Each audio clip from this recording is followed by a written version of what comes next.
আমরা যে চুমু খাই, এই চুমু খাওয়া এটা সুন্নতে আদম। সুবহানাল্লাহ বলেন না। হযরত সাইয়্যিদানা আদম আলাইহিস সালামের সুন্নাত, তিনি প্রিয় নবীর নাম মুবারক শুনে সর্বপ্রথম যখন দুনিয়া সৃষ্টি হয় নাই, দুনিয়াতে মানুষ আসে নাই, তখন আদম আলাইহিস সালাম চুমু খেয়েছেন প্রিয় নবীর নামে। সুবহানাল্লাহ বলেন না। এবং মসজিদের মধ্যে নামাজ পড়া অবস্থায় সাইয়্যিদনা আবু বকর সিদ্দিক রাদিয়াল্লাহু তাআলা আনহু চুমু খেতেন। শুধু তা নয়, ইমাম আকবর, ইমাম হাসান, ইমাম আকবর, ইমাম হুসাইন আলাইহিস সালাম, মাওলা আলা মাওলা আলী, তারাও প্রিয় নবীর প্রেমে চুমু খাইতেন। এই যে আমরা চুমু খাই, এটা কি বেদাত করি? না না না। আর এটা বেদাত হলো, অসুবিধা নাই, আমাদের জন্য কোনো সমস্যা নাই। আমরা এমন বেদাত করতে চাই যেটা প্রিয় নবীর প্রেম প্রকাশ পায়।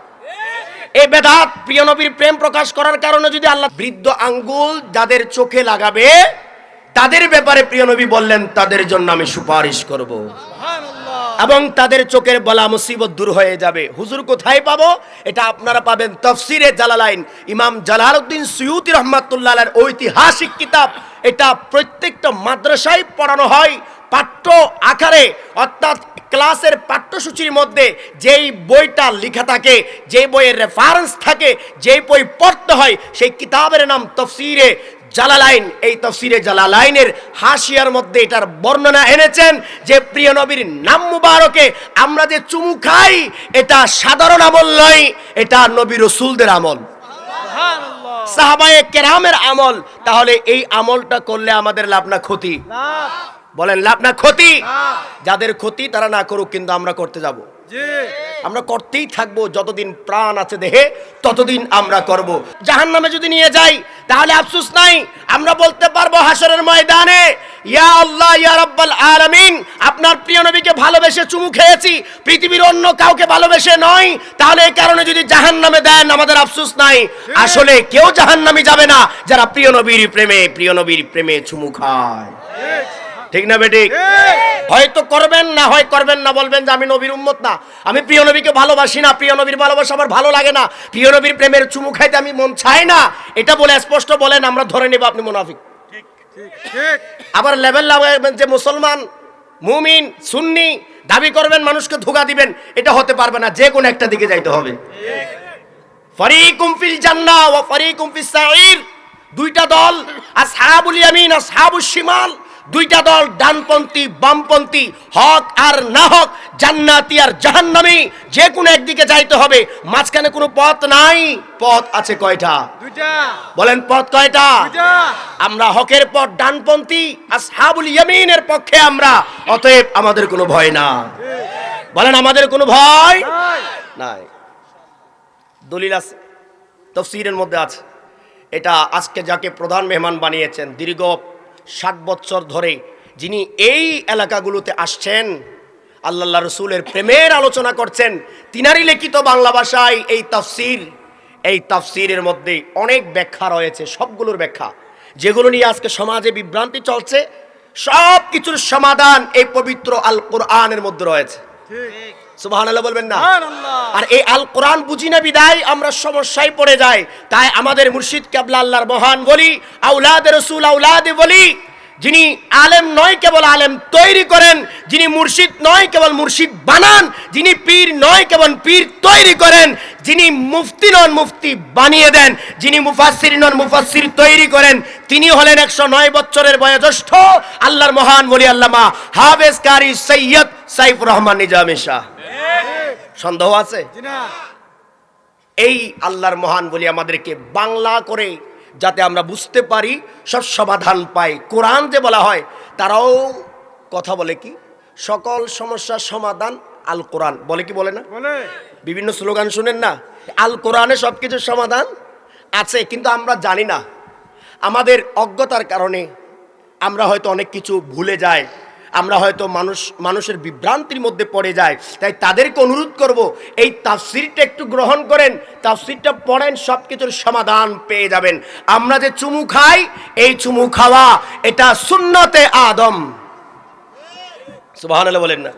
হযরত সাইয়্যিদানা আদম আলাইহিস সালামের সুন্নাত, তিনি প্রিয় নবীর নাম মুবারক শুনে সর্বপ্রথম যখন দুনিয়া সৃষ্টি হয় নাই, দুনিয়াতে মানুষ আসে নাই, তখন আদম আলাইহিস সালাম চুমু খেয়েছেন প্রিয় নবীর নামে। সুবহানাল্লাহ বলেন না? এবং মসজিদের মধ্যে নামাজ পড়া অবস্থায় সাইয়েদনা আবু বকর সিদ্দিক রাদিয়াল্লাহু তাআলা আনহু চুমু খেতেন।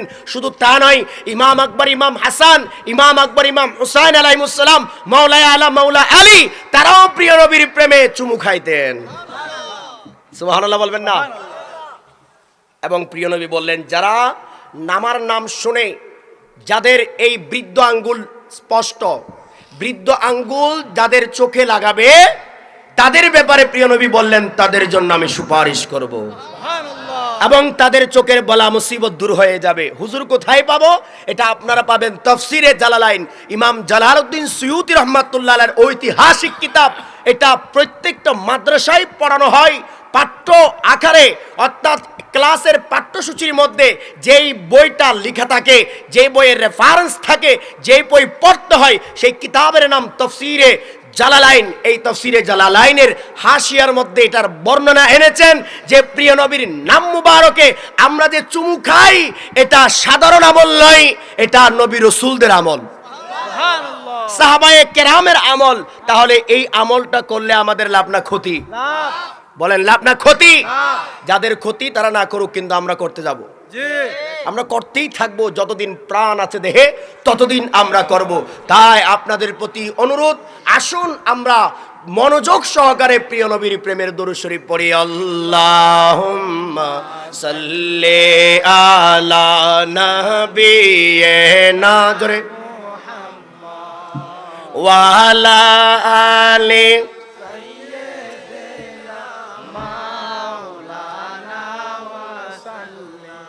আল্লাহ তুমি দয়া কর, নসিব কর মদিনা বন। আল্লাহ তুমি দয়া কর, নসিব কর মদিনা। আল্লাহ তুমি দয়া কর, নসিব কর মদিনা। নূর নবীকে না দেখাইয়া কবরেতে নিও না। আল্লাহুম্মা সাল্লি আলা মুহাম্মাদ ওয়া আলা আলি নাবিয়িনা মাওলানা ওয়া সাল্লিম। আল্লাহুম্মা সাল্লি আলা জোরে মুহাম্মাদ ওয়া আলা আলি নাবিয়িনা সাল্লি আলা তুমি রহমত আলা পড়ুন সাল্লি আলা তুমি। আমি বাংলা পড়ছি সবাই বোঝার জন্য, অনেকে বলেছেন একটু শান গাওয়ার জন্য, তাই আমি পড়ছি। প্রিয় নবীর প্রেমের শান ভালো লাগে কিনা, গাইবো কিনা, নাই আলোচনা শুরু করব? গাইবো? কে কে পক্ষে আছেন হাত তুলেন। মাশাআল্লাহ, তাহলে তো গাওয়া যায়। হুজুর আপনি গাইতে থাকেন, মাইক আছে সামনে, আমরা গাইবো না, তাই নাকি? আপনাদের গাওয়ার দরকার আছে কিনা? সমস্যা নাই, মাইক না থাকলেও আপনাদের মুখটাই মাইক, ঠিক না বেঠিক? আওয়াজটাই মাইক, হৃদয়টাই মাইক। এটাকেই হৃদয়কে মাইক বানান, প্রেমের সুরে পড়েন, ভালো লাগবে। সাল্লি আলা তুমি রহমত আলা বলুন সাল্লি আলা তুমি। আরো জোরে মহাব্বতে বলুন সাল্লি আলা তুমি রহমত আলা বলুন সাল্লি। মাশাআল্লাহ। তোমারি নূরে, তোমারি নূরে জগৎ উজালা সাল্লি আলা তুমি রহমত আলা বলুন সাল্লি। মাশাআল্লাহ, আরো জোরে, আরো জোরে। ওয়ালা পড়ুন সাল্লি আলা তুমি। ইয়া রাসূলুল্লাহ বলো, ইয়া হাবিবাল্লাহ বলো, ইয়া রাসূলুল্লাহ বলো, ইয়া হাবিবাল্লাহ বলুন, ইয়া রাসূলুল্লাহ, ইয়া হাবিবাল্লাহ। ইয়া রাসূলুল্লাহ বলো ইয়া হাবিবাল্লাহ ও হে প্রাণেরই রাসূল তুমি রহমতের মূল ও হে প্রাণেরই রাসূল জোরে সবাই মাশাআল্লাহ প্রাণেরই রাসূল তুমি রহমতের মূল হে প্রাণেরই রাসূল কাউসারের মালিক তুমি কাউসারের মালিক তুমি কাউসারের মালিক তুমি জান্নাতের মাওলা সাল্লি আলা তুমি রহমত ওয়ালা বলুন সাল্লি আলা তুমি রহমত ওয়ালা একটু আপনারা বলেন সাল্লি আলা আরো ভলিউম আর একটু বাড়ান ভলিউমের মধ্যে দাগ আছে কিনা দাগ আছে না 1 দাগ 2 দাগ 3 দাগ 2 পর্যন্ত আসছে আর কি এখনো 5 এ যায় নাই 5 পর্যন্ত চাই আমার যুবক ভাইরা আপনারা যদি একটা আওয়াজ করে বলেন তাহলে আপনাদের আরো ভালো লাগবে ঠিক না ভাই ঠিক ভালো লাগবে কি লাগবে না জোরে সাল্লি আলা তুমি আমার ইশারা বুঝবো লা বলুন সাল্লি আলা ইশারা বুঝবো 3 দাগ আরো 2 দাগ বাকি আছে কি নাই আরো 2 দাগ যদি বাড়ান আরো ভালো লাগবে আমারও লাগবে আপনাদেরও লাগবে আল্লাহ রাসূলের লাগবে ঠিক না ভাই ঠিক আরো জোরে সাল্লি আলা তুমি রহমত ওয়ালা 3.5 4 হয় নাই সাল্লি আলা তুমি রহমত ওয়ালা মাশাআল্লাহ যুবক ভাইরা আপনারা শক্তি দিয়ে পড়েন সাল্লি আলা চারে আসছে 5 নিয়ে যেতে চাই তোমারি নূরে ইয়া রাসূলুল্লাহ তোমারি নূরে জগৎ উজালা সাল্লি আলা তুমি লা জোরে সাল্লি আলা তুমি রহমত ওয়ালা বলুন সাল্লি আলা তুমি ও হে প্রাণেরই রাসূল তুমি সৃষ্টি কুলের মূল ঠিক কিনা প্রিয় নবী সৃষ্টি কুলের মিল কিনা